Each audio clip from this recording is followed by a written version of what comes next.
Okay, so we'll start now atomic structure. This is supposed to be atomic structure and the periodic trends or the periodic table. So we understand the Bohr model and also how to write electronic configurations. Now, as an introduction, we already know what an atom is. An atom is the smallest particle that makes up an element. And the features of an atom is it's going to have the nucleus. Inside the nucleus, we have got positive protons, and then you also have neutrons, which are neutral.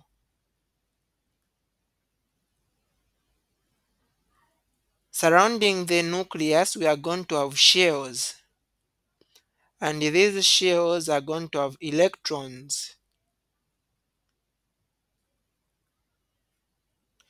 Also, when you're writing electrons, we're going to be able to put them together like that.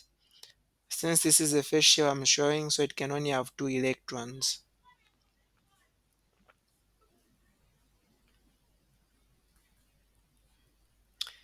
So here, the electrons are going to have a charge of a negative charge. So let me write as a table form so that we understand what we are saying. So I'm going to write the particle here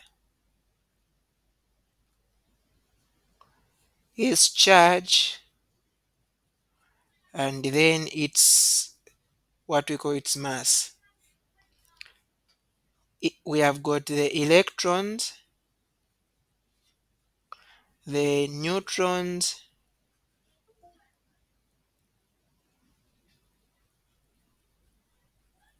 and then the protons. Electrons are negative, neutrons are neutral, and then the protons are positive. The mass of electrons and neutrons, we say they've got a mass of 1. Then we say electrons have got a mass of 1 over 1840. Now this is not the mass of this compound. These are actually ratios comparing the masses. So the mass, oh, I've written for proton. So this was supposed to be where there is electron there. The mass of an electron in comparison to a neutron, an electron is going to, so let's say if the neutron has got a mass of 1, electron is going to have a mass of 1 over 1840. Okay, like that. One important thing that you need to know about here is that these are not the actual masses, these are just ratios. The mass of an electron is 9.11 times 10 to the power negative 31 kg. So if you compare this mass to the mass of a neutron, you can now find the mass of a neutron. So the mass of a neutron is going to be this number multiplied by 1840. So that is how you get that mass of a neutron. So one important person who talked about these atoms is Bohr. So you hear of what is known as the Bohr model of an atom. Now this Bohr gave his ideas because when these atoms were being discovered, people had different things to say. And one of the most accepted things about an atom is what? Yes, yes. Okay, so I'll talk about that again.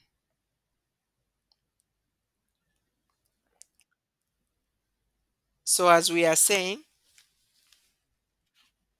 these these atoms, when they were discovered, okay, I'll repeat. I'll repeat. I'll mention it again. Okay,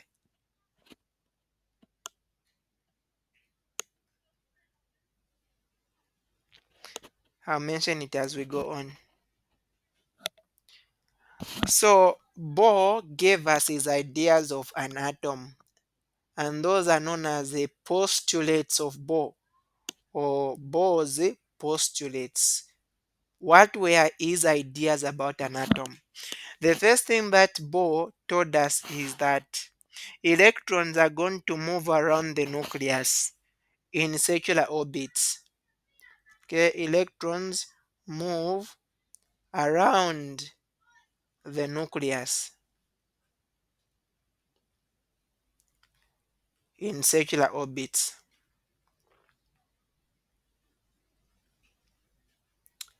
Now, an orbit is just a path that electrons will be taking to move around the nucleus. Let's say this is the nucleus. So electrons will be moving like that. That path that they are taking is what we call an orbit.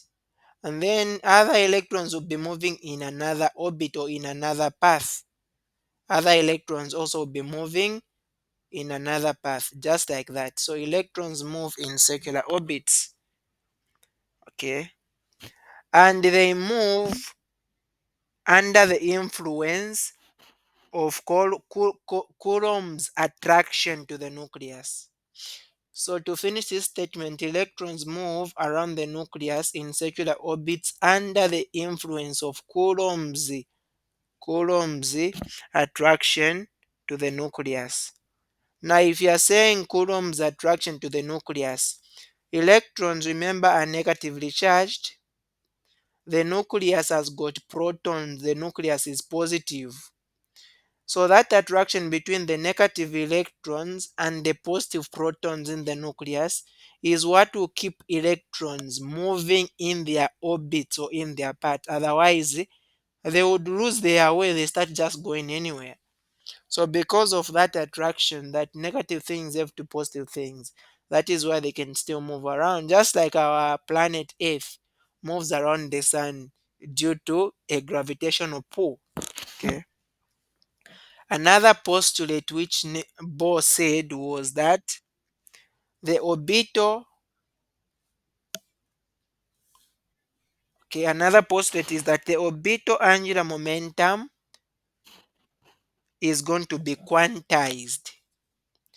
Orbital angular momentum is quantized.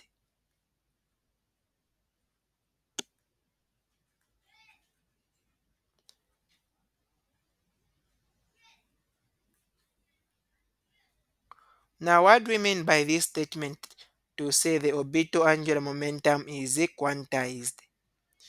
Quantization has to do with having specific values.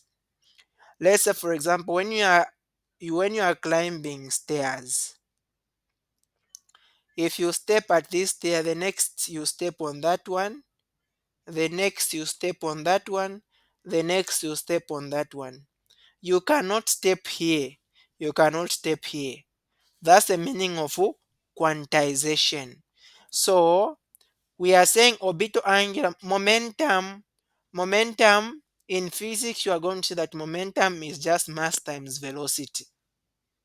Now, because this is angular momentum you use the symbol L. And here, angular momentum is actually going to be given by, so here, what we are talking about, angular momentum will be given by N multiplied by H divided by 2 pi. The N here is representing the shell number. H there is known as Planck's constant. Don't worry, you understand it soon. Planck's constant. And then pi is just a number. So that's the formula.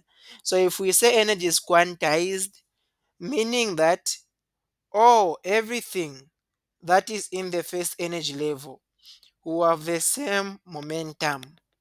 Okay, we can describe that. Let's say we have got an electron in the first orbital or in the first energy level. n is equal to 1, what will be its angular momentum? The angular momentum is going to be, where there is n you put 1, Planck's constant is 6.626 times 10 to the power negative 34.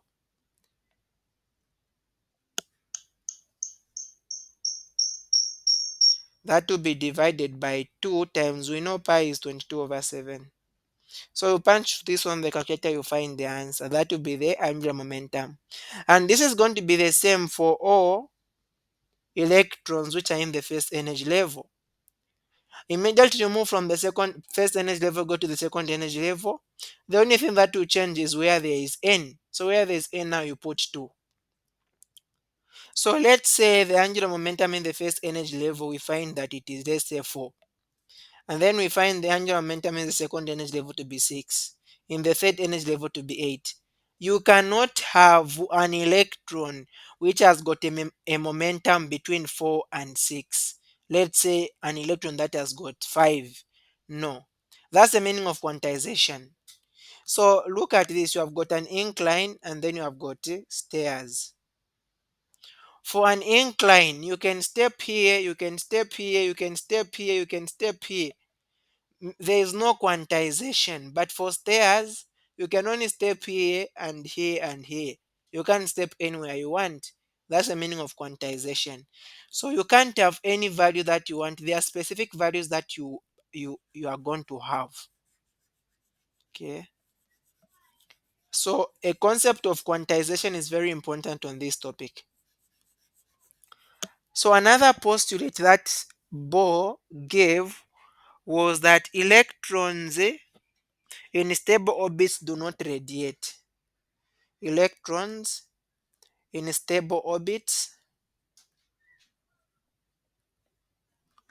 do not radiate. Now to radiate is basically to remove energy like that. Okay, to remove energy. So what happens is that if an electron is here, let's say it's in the third energy level, and it is stable there, it cannot lose energy. It cannot lose energy. Okay, because what happens is that when electrons lose energy, they will be able to transition. So that will be now the fourth thing. I will make you understand that.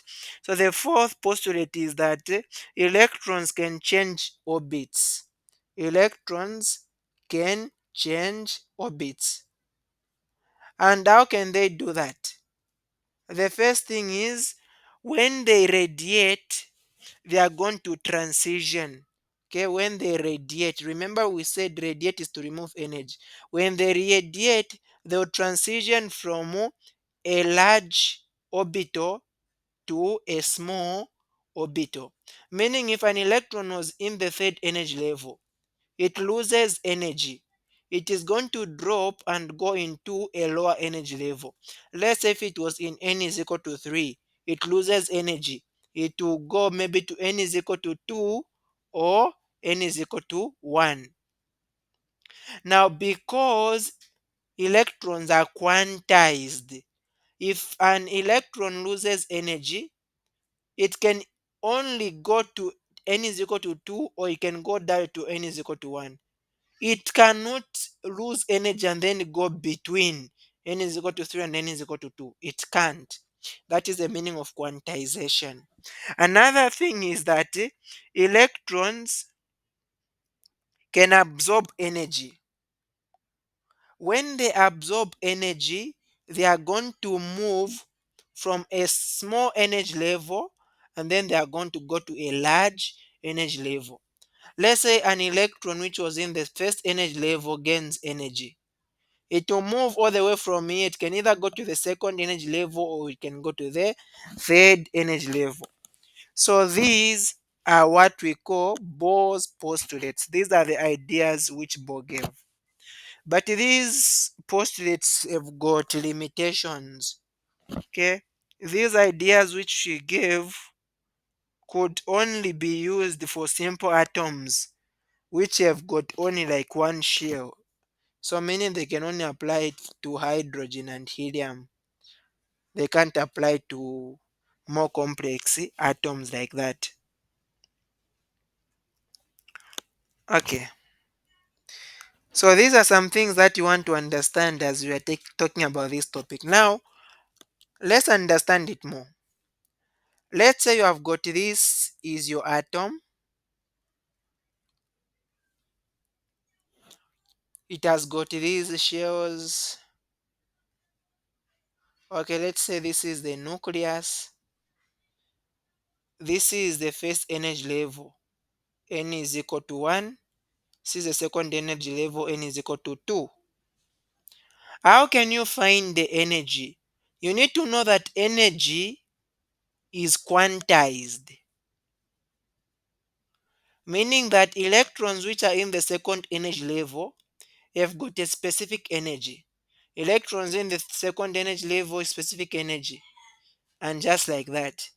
So if the energy in the first energy level is 2, in the second energy level is 4, then you don't have any electron that is going to have 5 as the energy.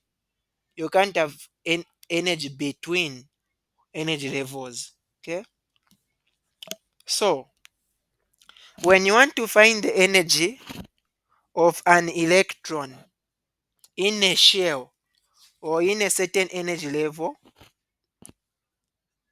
the energy is going to be given by the equation which was given by the symbol. Energy is going to be equal to negative r multiplied by 1 divided by n squared. On top, actually, we are supposed to have z squared divided by n squared, but z is representing the atomic number. And the atomic number of atoms, remember we said for this one we are specifically talking about an hydrogen atom. So the atomic number for hydrogen is 1. Atomic number is the number of protons. So the number of protons is 1. So this becomes the formula. Now the R here is known as the Rydberg constant. Rydberg constant. So therefore the energy of an electron in a certain shell will be given by negative. This R is 2.178 multiplied by 10 to the power negative 18 joules. So that will be 1 over n squared.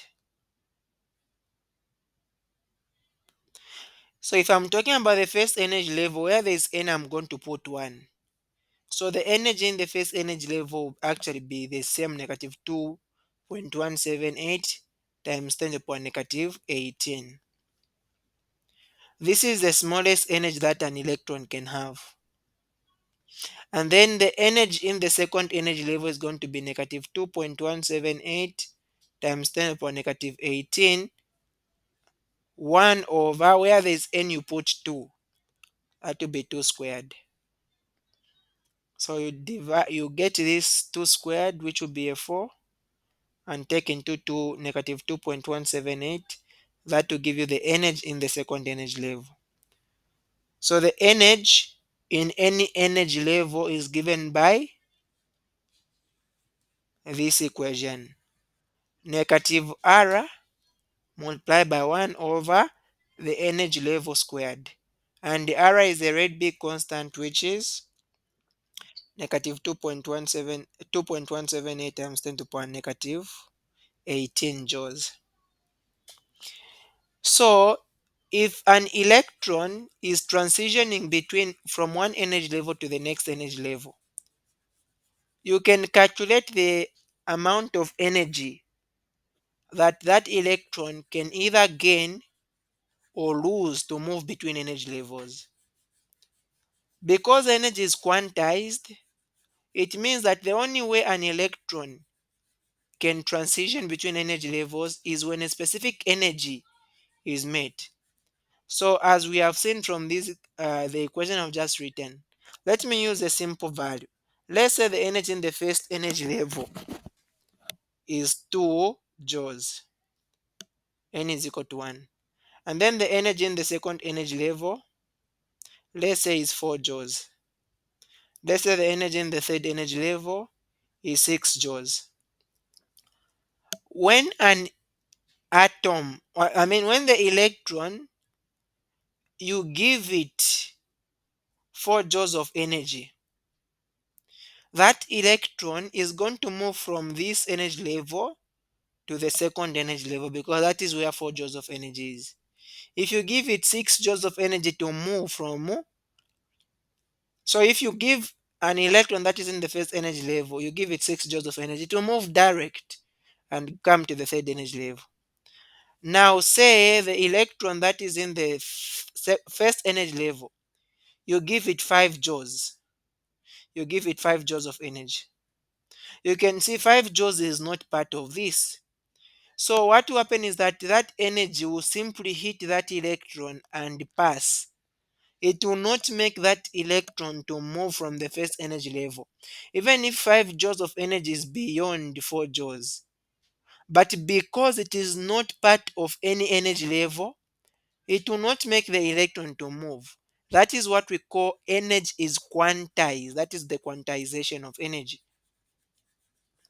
So if I want an electron to transition between energy levels, the energy it requires, energy is going to be given by negative 2.178 multiplied by 10 to the power negative 18 multiplied by 1 over the final energy level squared minus 1 over the initial energy level squared. So this becomes the equation. Let's say an electron is moving, okay? It starts from the fourth energy level, and then it drops and goes into the second energy level. Now because it is dropping from a higher energy level to a lower energy level, we are expecting that it lost energy, because if something gains energy, it moves from a lower energy level to a higher energy level. Now the question is, what is the energy that it lost? So to find the energy that it lost, you say negative 2.178 times 10 to the power negative 18, 1 over the final energy level. Final energy level, it has now gone to the second energy level. So it will be 2 squared minus 1. Where it started from was the fourth energy level there. So if you punch this on the calculator, we're going to get negative 4.084 multiplied by 10 to the power negative 19 joules. And this confirms the answer is negative. If the answer is negative, it means that this energy has been lost. So if this electron was moving from the second energy level going to the fourth energy level, what you would have done is that where there is final energy level, the final would now be 4. So we are going to put 4 here. Where there is initial, you would have put 2, so it will be 2 squared. The answer that you would have gotten would be the same answer but positive. Okay, so that is the meaning of energy being quantized. If you see positive energy, just know that this atom we are talking about has actually moved to a higher energy level. Are we moving together?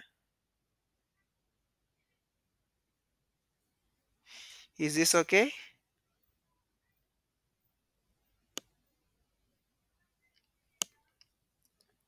Okay, now we have found the energy required for this electron to transition. There's another equation which was given by someone known as Planck. Planck. So Planck tells us that there is actually a relationship between energy and frequency. Now, what is frequency? Frequency is just the reciprocal of wavelength. Frequency is the number of waves being made per second. Okay, like that. So frequency energy can be related to frequency by the equation energy is Planck's constant times frequency. Now on this topic we don't use F to represent frequency, we use nu. It's not really V, it looks like V but it's nu. Okay, that is the symbol. So energy is actually Planck's constant times nu. So we can calculate the value of the frequency here.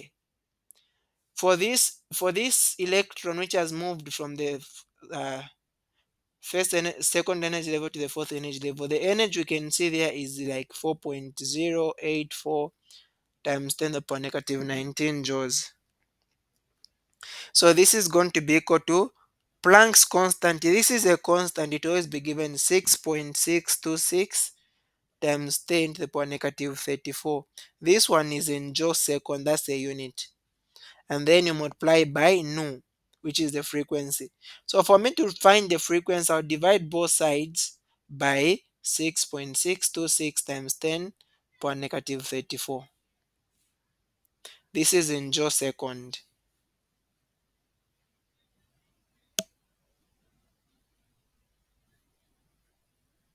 So what will happen is that this joule and this joule cancel. So the answer that we are going to find will be having a second in the denominator. Second in the denominator is that means I can take the second up, it becomes per second. So here the frequency therefore is going to become 6.164 times 10 to the power 14 second to the power negative 1. Second to the power negative 1 is what is known as Hertz. That is known as Hertz. Okay, so this is going to be the frequency. Now another thing that we need to know is that the speed of light is related to frequency. We know that speed is distance times time. Speed is distance times time. Now the speed of light is c. Distance is what we call wavelength. Time here is actually period. I mean frequency, sorry, frequency. Okay. So therefore speed of light is wavelength times the frequency. Wavelength times frequency. So I can actually find the wavelength of the light that was able to hit that electron for it to be able to transition. Speed of light is 3 times 10 to the power 8. Others will say 2.99 or whatever they give you in the paper, that's the one to use. So this is going to be equal to frequency we've just calculated, that is 6.164 times 10 to the power 14, and that will be multiplied by wavelength. So I'll divide both sides by this number. Wavelength is therefore going to give us this will give us 4.87 times 10 to the power negative 7. This is going to be in meters. On this topic mostly they are going to ask you to leave your answer in nanometers. So all you do is convert that frequency that you have found from this unit to nanometers. Therefore frequency is going to be 4.87 times 10 to the power negative 7 meters. We'll convert, we'll multiply times. We have got a meter on top, we have a meter down, and then nanometer on top. A meter is bigger, put a 1 in front. We know that nano means to the power 9. So this meter and this meter will cancel. So if you multiply this, the wavelength is going to be 487 nanometers. So this becomes the wavelength. Okay. So this is some bit of, it's a direct calculation. Now something that we need to understand, when we have got an electron that is in the first energy level, let's say this is n is equal to 1, and then say this is going to be n is equal to 2, and then n is equal to 3,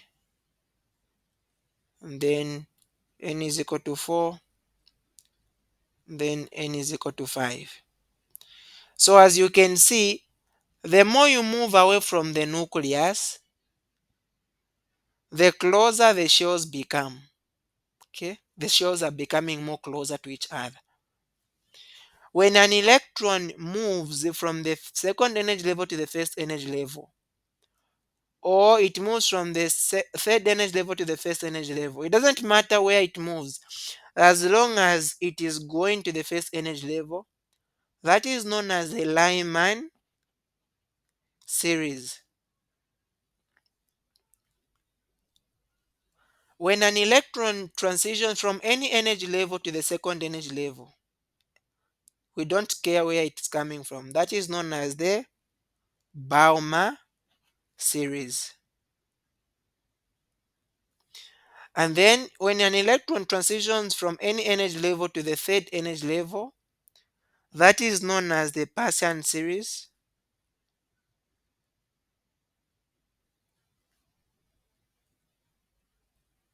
When an electron transitions from any energy level to the fourth energy level, that is going to be known as the bracket series.